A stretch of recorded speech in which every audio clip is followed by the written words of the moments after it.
Tervehdys vaan kaikki katsojat. Tänään puhutaankin tärkeistä elokuvista, nimittäin LGTBQ sekä feministisistä elokuvista.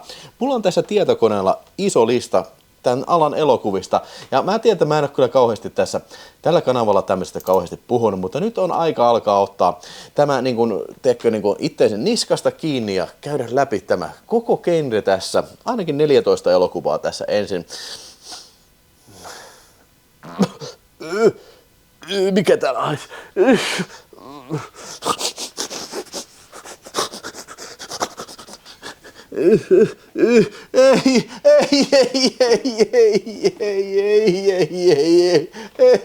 Ei, se on taas paskasaavi on tipahtanut, se tuli tuolta esiin pöydän takaa ja nyt se on meikäläisen käsittelyssä.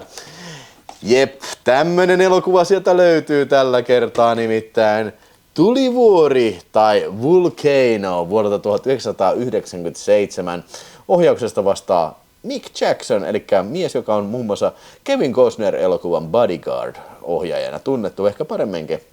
Okei, sanottakaa nyt ihan suoraan tähän alkuun, että tää on ihan symppis elokuva kyllä, ja pöliä elokuva ja näin, että en mä nyt missään nimessä sano, että tää on tämmönen elokuva, mitä mä vihaisin, kuten esimerkiksi Jack and Jill. Mutta tässä on niin paljon tämmöisiä tyhmiä elementtejä, niin mun oli kyllä pakko ottaa tääkin puheenaiheeksi tässä kyseisessä ohjelmassa. Ja niin on sanottukin se, että ei paskasaavi aina tarkoita sitä, että ne olisi semmosia elokuvia, mitä on oikeasti paskoja, vaan ne voi olla joskus tosi viihdyttäviä, kuten tämä Volcano sitten. Mutta paskasaavisfääriin kuuluu tämmönen asia sitten. Mutta tää kun saatu pois alta, niin aletaan tutkimaan, mistä tää elokuva kertoo.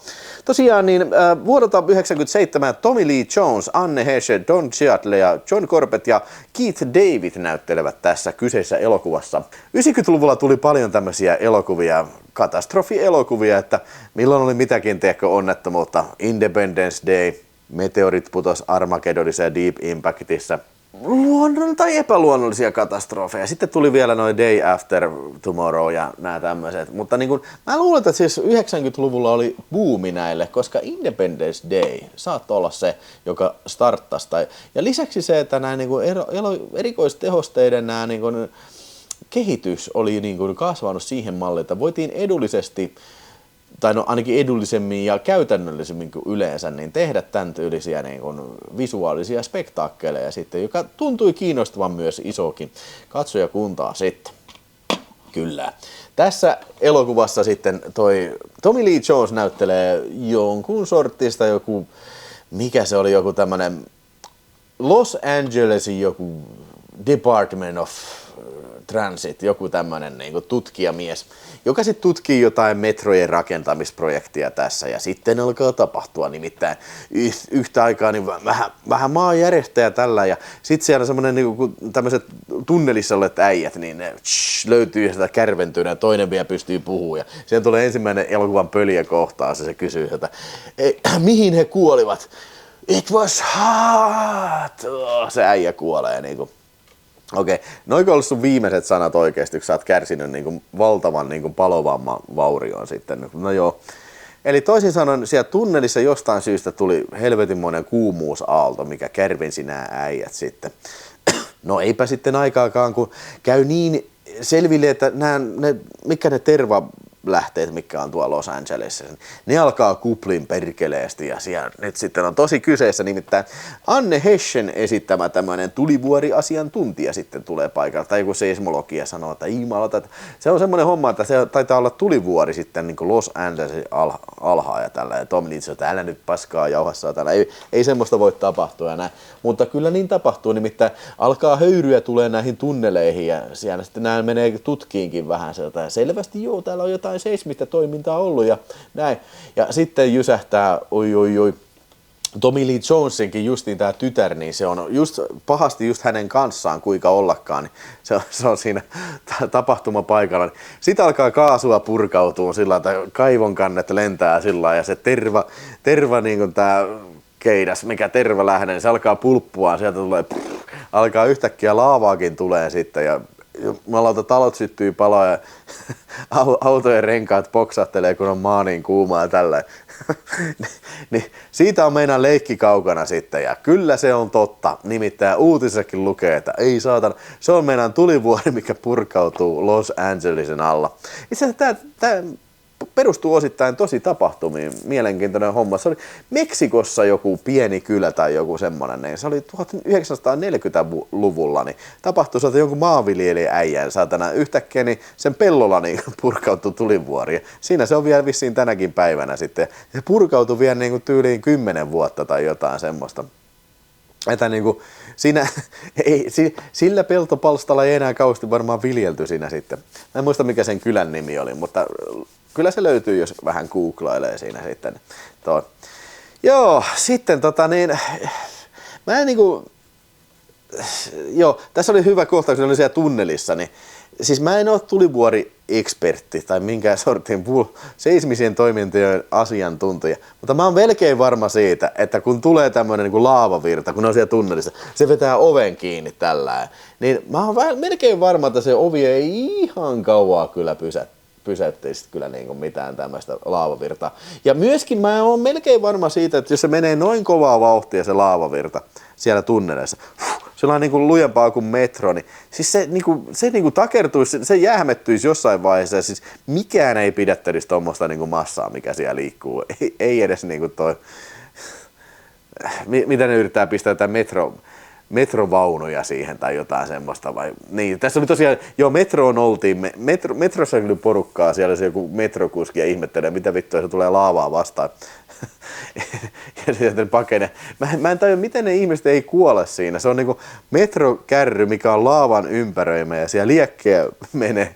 Niinku, en ole tulivuori-asiantuntija, mutta voisin kuvitella, että siis se olisi ihan niin kuin, tiedätkö, tulinen pätsi se koko metro. Siellä niinku, kun se ei tarvitse muuta kuin olla, niin sä vittu alkaisi iho palaa niinku itsestään, kun se olisi niin varmaan 1000 astetta kuumaa, mutta oli hauska se yksi äijä, niin tosiaan menee.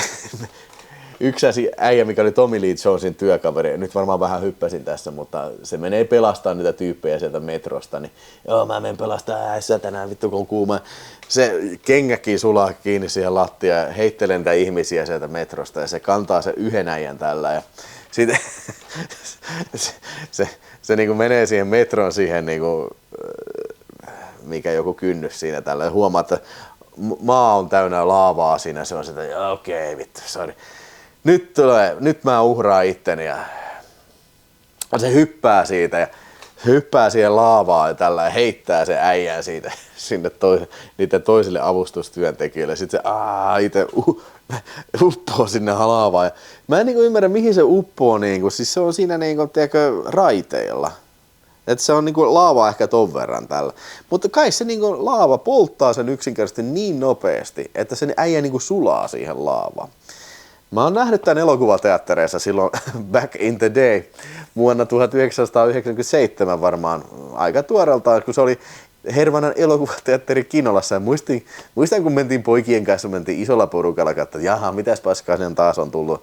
Mentiin katsoa ja siinä just se äijä uppoo sinne laavaa ja se on niinku jotenkin freimattu samalla lailla mitä Terminator 2.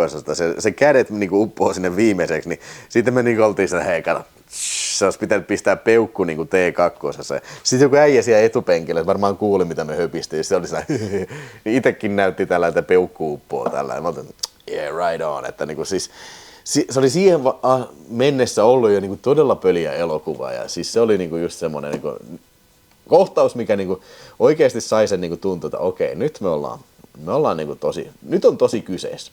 Siinä on satana joku se Los Angeles Strip tai joku tämmönen, sieltä valuu laavaa ja Tommy Lee sanoo, ai satana, että nyt pitää tehdä jotain, että ei helvetti.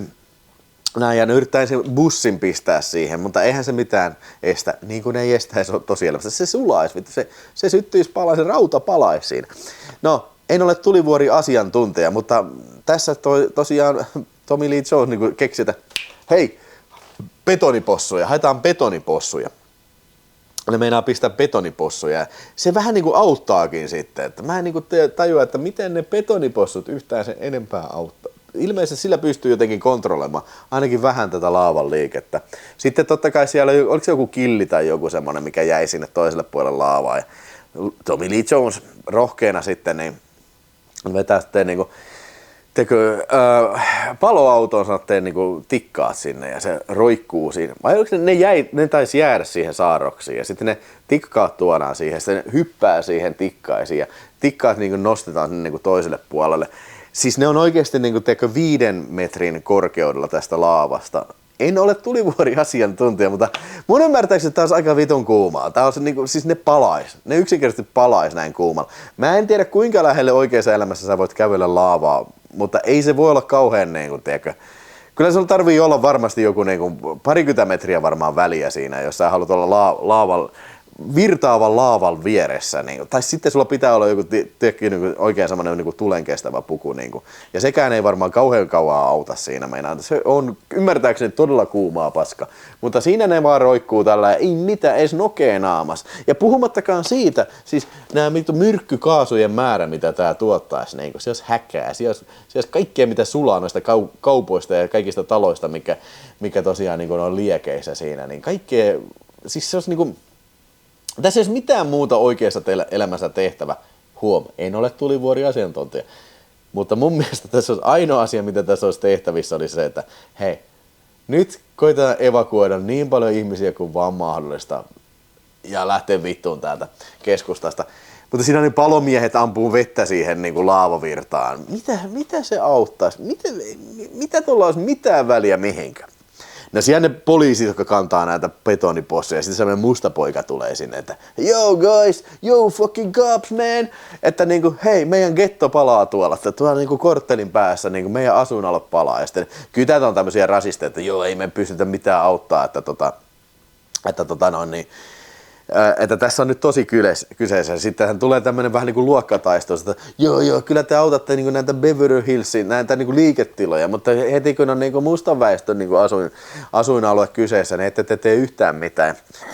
No sitten ne poliisit pidättää sen siinä ja näin, että koska niillä on aikaa tehdä tätä. Ne pidättää sen sinne ja sitten myöhemmin ne kantaa tätä betonipossuja ja sitten hei, sitten sanotaan, että okei, päästetään tämä jätkä vapaaksi. Ja sitten ne niin porukalla se musta jätkä, ne yhteistyössä poliisien kanssa, ne nostaa tällä sitä betonipossua. Ja siinä niin tulee tämmöinen, että okei, että yhteistyössä on voimaa, että kun niin rotuerimielisyydet saadaan niin hallintaan, niin we can do this. Ja täytyy muistaa, että mä en muista koska se Rodney King, oliko se 91 vai 92, 93 jotain sillä, että ei tässä niin kauhean montaa vuotta ollut vielä niin kuin välissä siitä niin kuin Rodney King ja Los Angelesin mellakoista, että niin kuin tähän haluttiin ujuttaa tämmöinen sanoma sitten myöhemmin, mutta se vielä pahenee tässä myöhemminkin sitten. No niin, pointti on se, että okei, kun se on auttanut ne betonipossut, niin sitten se sanoo, no niin, tuutte se auttaa mun asuinaluetta, että se on tuossa parin korttelin päässä. Sitten toinen äijä on se, no niin, lähettäkää paloauto sinne. Niin okei, ilmeisesti tämä paloauto ei tehnyt mitään tässä välissä, se on niin ihan joutilaana ollut sitten. Ja niin tässä on varmaan mennyt niin ainakin puoli tuntia tässä elokuvan aikaa, kun tämä tapahtui sitä pidätyksestä tähän niin nosteluun. Niin mä veikkaan, että tämän niin mustan jätkän tätä asuinaluetta ei enää ole välttämättä olemassa siihen. Ja ei tässä olisi mitään hyötyä, vaikka ne sammuttaisi sen, niin jos sulla on tulivuori, mikä purkautuu Los Angelesin keskustassa, niin ei ole mitään järkeä yrittää sammuttaa näitä taloja, koska tämä laavavirta on se, tämä niin sytyttäisi kaiken tulee, eikä sitä pystyisi kontrolloimaan vittu betonipossulla tai millään sakelin vesiletkuilla. Mä voisin kuvitella, että tämä niin joku tulivuori-eksperttien niin kun ne katsoo tätä, ne ottaa kaljaa, niin ne varmaan katsoo jossain niin kaljanjuonti illassa ja naureskelee sitten, että joo, tää on ehkä epärealistisin elokuva koskaan kyllä. Joo, sitten totta kai siellä oli koira, mikä pelastuu. Siellä aina näissä 90-luvun näissä katastrofielokuvissa on joku koira. Tässä tapauksessa oli koira jäänyt yksin kotiin ja sitten ihan random kohtaus, tiedätkö, että oliko se joku palomies, mikä kurkkaa sinne tai jotain. Se koira niin näytetään, kun se laava tulee sinne ovesta sisään tällä ja se hyppii sen laavavirtojen välistä ja hyppää tonne niin sieltä ovesta ulos. Jee, koira pelastui. Ja totta kai tässä oli lapsivaarassa sitten, kun ne lopulta sitten keksii, että niin jumalauta, että me kanavoidaan niissä niin kuin se laavavirta, koska siellä on vain yksi laavavirta. Mä en ymmärrä sitäkään, että se menee yhteen suuntaan, että kanavoidaan tää laavavirta, siltä räjäytetään toi pilvenpiirtäjä, joka on ihan niin kuin pakasta vedetty. Se oli vähän outoa, että toi John Corbett näytteli siinä, se oli siinä Villi Pohjola-sarjassa muistaakseni, ja sitten on Sinkkuelämää, ja se mikä Kreikkalaiset häät elokuva, mitä en ole ikinä nähnyt, niin se niin kuin jossain määrin iso stara ehkä tossa ajoin. Se on tässä semmoinen rakennuttaja, mikä on rakennuttanut sen pilvenpiirtäjän, mutta jos en mä ihan niin kuin katsonut johonkin muualle, niin mun mielestä tämä hahmo vaan häviää tästä elokuvasta. Että miksi edes piti näyttää, että niin kuin musta tuntuu, että on ollut semmoinen isompikin hahmo tässä. Että se on niin kuin rakennettuna sen pilvenpiirtäjä, ja sitten siitä tulisi joku niin kuin ristiriita siitä, että hän ei halua, että sitä rakennusta räjäytetään. Mutta mun mielestä tätä hahmoa ei enää nähdä sen jälkeen, kun se on alussa esitelty siinä. Että niin kuin, mutta siis vittu, jos siinä näytettiin sen, niin mä ainakin mistasin sen. Kerro ihmisen kommenteissa, jos se vielä palaa siihen, mutta niin kuin, nyt mä en muista sitä, että mä olisin nähnyt sitä. Mä aloin ihmettelen, että hetkinen, voi edes sekin, että oliko toi äijä sitten kuoli. Ehkä siinä on joku kuolinkohtaus. Mä kävin varmaan kusella justiin, tai justiin kattelin johonkin kattoon, että mä en nähnyt, että se kuoli se äijä, mutta niin kuin, jos näin oli, niin sori, mä missasin sen nyt ihan täysin kyllä. Niin siellä oli, kun ne räjäyttää sitä pilvenpiirtäjää, niin totta kai semmoinen lapsi alkaa haahuileen pois sieltä sinne taloon sisään ja sitten se pitää mennä pelastamaan. Saadaan vähän ylimääräistä draamaa sinne ja totta kai ne palomiehet jää jumiin siihen, se on sankarillisesti toinen pelastaa. Että toinen sanoo, mene sinä vaan pois, minä jään tänne. Ei, me olemme yhdessä ja se alkaa nostaa, mutta ei se saa nostettua. Ja sitten se saadaan sankarikohtaus siihen kyllä. Pilvenpiirtäjä kaatuu, sitten se laavavirta saadaan ohjattua näihin tämmöisiin sadevesikanaviin. Sitten sieltä se valuu niin kuin mereen ja ilmeisesti se meri sitten sammuttaa se. Alkaa vettä sataa, niin tämä tulivuori sitten pysähtyy siihen. Ja lopussa nähdään sillä, että se on semmoinen tulivuori kasvaa sitä keskellä kaupunkia. Niin, okei, loppuu hyvin, kaikki hyvin. Siis tässä uutisessa sanotaan näin, että okei, että niin kuin useita ihmisiä loukkaantui ja noin 100 ihmistä on menettänyt henkeensä. Really? Niin kuin 100 ihmistä vaan kuoli. Tässä niin kuin yhdessä maailman isoimmista kaupungin keskustassa purkautuu tulivuori, mikä polttaa ihan vitusti taloja. 100 ihmistä kuolee. Nyt täytyy kyllä sanoa, että nyt kävi meinaan mäihä. Nyt kävi todellakin mäihä kyllä. Tommy Lee Jones, Anne Heche, todella hyvin hoidettu homma kyllä, niin kuin uskomatonta. Tosiaan Keith David oli yksi niistä kytistä, aika pieni rooli, ja Anne Heche, se on aika söpöli, niin se on siinä semmoinen tulivuori-asiantuntija. Niillä on vähän semmoista niin kuin, ehkä romanssia sitten tuon Tommy Lee Jonesin kanssa, yleensä näin on. Sitten Don Cheadle oli se yksi äijä, mikä oli siellä jossain niin kuin siellä liikenneyksikön hätävalvomassa tai jotain ohjailisi, että joo, että betonipossuja pitää siirtää, jotain tämmöistä. Joo, en ole tulivuori-asiantuntija, mutta niin toi olisi aika huono diili Los Angelesissa kyllä, että siellä on aktiivinen tulivuori sitten siellä keskustassa kyllä, että niin voisi kuvitella, että niin siellä saattaisi ehkä ihmiset alkaa muuttaa johonkin muualle, koska niin toi ei koskaan tiedä, koska toi lähtee. Joo. Sitten vielä ihan kirsikkänä kakun päälle pitää sanoa se kohtaus, kun tulivuori on sammunut tällaisen tuhkaa sataa sitten niin kuin ihmisten päälle ja sitten tämä pikkukilli, mikä lähti haahuileen. Mä muistan, kun me elokuvissa käytiin katsomaan, oltiin siinä, kun se sanoo se pikkukilli, katso heitä, he ovat kaikki samannäköisiä.